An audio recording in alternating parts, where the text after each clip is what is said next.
ভিডিওটা তো ভেবেছিলাম শুরু করব একদম শুরু থেকেই, কিন্তু হলো কই। বেরোনোর 1 ঘন্টা আগে থেকে মা দিচ্ছে তারা। কাটোয়া থেকে হাওড়া আসার মাঝপথে মা বলছে, তুই ভিডিও করলি না তো? তখন আমি শুরু করলাম বক বক করতে করতে, আর পাঁপড় ভাজা খেতে খেতে পৌঁছে গেছি আমরা হাওড়া।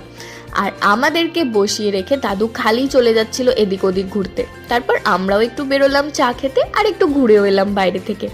এসে দেখি মাসি, দিদি আর আমার পুটুটাও চলে এসেছে। মাসি বাড়ি থেকে এনেছিল পরোটা আর আলুর দম। এখন সেটাই খাওয়া দাওয়া চলছে, কারণ আমাদের ট্রেন 10:35-এ। তার আগে সব কিছু কমপ্লিট করে নিতে হবে, বিশেষ করে খাওয়াটা। ওহো, বলাই তো হয়নি কোথায় যাচ্ছি। ফাইনালি প্ল্যান করার পরেও ক্যান্সেল হয়নি, আমরা সবাই চললাম পুরী। ট্রেনের জন্য অপেক্ষা করছিলাম, লেট ছিল প্রায় 1/2 ঘন্টার ওপর। তারপর ট্রেনে উঠে যে যার মতন সিটে শুয়ে পড়েছি।